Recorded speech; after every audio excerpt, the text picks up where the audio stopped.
Sejumlah partai terus melakukan penjajakan politik untuk membangun koalisi menghadapi Pilpres mendatang. 3 nama saat ini digadang untuk masuk dalam bursa kandidat calon presiden. Joko Widodo dari PDIP, Abu Rizal Bakri dari Golkar, dan Prabowo Subianto yang diusung Gerindra. Namun bagaimana dengan bursa bakal calon wakil presiden? Apakah figur cawapres nanti sekedar memenuhi jatah politik hasil koalisi? Atau figur yang memang memiliki kapasitas mumpuni untuk membantu presiden dalam menjalankan tugasnya? Ya, dan pemirsa, untuk membahas hal ini sudah hadir di studio Bapak Ruli Hairul Azwar, Ketua DPP dari Partai Golkar dan Guru Besar dari STF Dirkara, Romo Muji. Bang Ruli, ini kalau kita bicara soal cawapres bukan hasil koalisi, apa mungkin?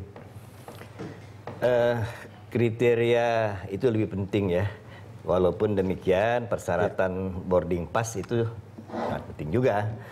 Mana yang lebih penting, syarat boarding pass? Boarding pass sebagai persyaratan teknis, tetapi dalam melihat bagaimana capres dan cawapres itu harus bisa menjadi pasangan yang kuat, itu seharusnya cawapresnya itu melengkapi ya kriteria yang dimiliki capres. Kekurangan capres bisa diisi oleh cawapres, sehingga mereka digabung itu menjadi satu multiplier ya, efeknya yang kuat dan bisa menjadi sosok kepemimpinan ideal bersama ya. Jadi kalau bisa cukup satu partai, tidak perlu lagi mencari tambahan boarding pass, saya pikir yang mencari pasangan cawapres itu jangan dibuat tergantung dari koalisi. Karena kita lebih mementingkan sosok capres itu mendapatkan wapres yang bisa melengkapi idealis, melengkapi kapasitas. Kan ada kekhawatiran sebetulnya Bang Ruli, kenapa ini terus didorong gitu ya. Ada kalau ini adalah misalkan Golkar mungkin berkoalisi dengan partai B gitu. Nah, cawapresnya itu dari partai B. Ini ada keliru. Kenapa pakai partai? Karena ada persyaratan presidensial threshold ya. Sehingga untuk melengkapi teknis tadi lah, akhirnya dicari partai untuk sebenarnya yang lebih penting. Artinya cawapresnya bukan dari partai yang berkoalisi dengan, anggaplah dengan Golkar. Belum tentu. Karena yang lebih ideal itu bagaimana cawapres nanti menjadi sosok yang bisa melengkapi, komplementer terhadap capres, sehingga elektabilitas semakin baik dan kinerja semakin positif. Apabila si partai mencukupi jumlah presidensial, dia nggak perlu sebenarnya cari koalisi. Nanti siapapun mau mendukung dari figur kepemimpinan capres-capres ini kan bisa terlepas dari itu. Tapi kalau kita melihat hasil saat ini, anggaplah quick count ini adalah hasil nyata nantinya gitu. Kan itulah itulah yang menyebabkan akhirnya bias ya. Jadi seolah-olah koalisi daripada partai ini nanti menawarkan orang juga kepada capresnya. Bukan itu. Capres itu mesti berikanlah si capres keleluasan untuk memilih cawapresnya ideal. Artinya Anda berharap bahwa partai yang berkoalisi dengan Golkar tidak memajukan cawapres? Idealnya capres yang mencari siapa cawapres ideal untuk dia. Akibat dari persyaratan 20% tadi dan 20% tadi, paksa kita harus mencari partai lain untuk melengkapi itu kan. Tentu nggak bisa kita abaikan ya, tapi itu sebetulnya hal yang sebetulnya terpisah kalau menurut saya. Mencari pasangan itu adalah melengkapi capres dan cawapres.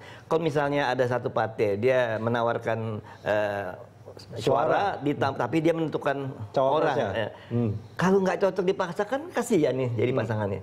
Dan saya juga hargai kalau misalnya calon presiden siapapun ya yang sekarang saya lihat ya, Pak Jokowi, Pak Prabowo, mereka itu memang hati-hati, mereka tidak mau didikte oleh siapapun yang punya kontribusi menambah suara untuk memenuhi syarat teknis tadi ya. Romo, ini kalau kita bicara soal cawapres, apakah lebih baik dari partai politik atau mungkin capres mengambil dari orang lain yang mungkin dalam tanda kutip profesional?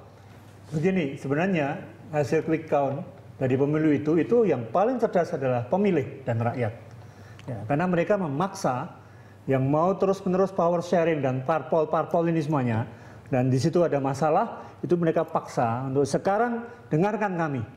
Ya, maka cawapresnya, dan itu bagus berita satu memasukkan sana. Itu pilihannya harus ideologi, artinya harus suara yang didengarkan dari rakyat banyak untuk Indonesia yang berubah.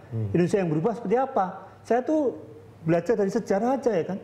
Yang tidak cocok tapi demi Indonesia, duit tunggalnya itu pas, itu Soekarno-Hatta. Soekarno-Hatta sebetulnya juga nggak cocok-cocok amat. Nggak cocok, malah itu kelihatan sekali. Tapi demi bangsa ini merelakan untuk itu. Nah sekarang jelas kan, lihatlah track record integritas pribadinya, kalau itu pribadi, tapi yang lebih penting adalah tadi program profesionalitas itu.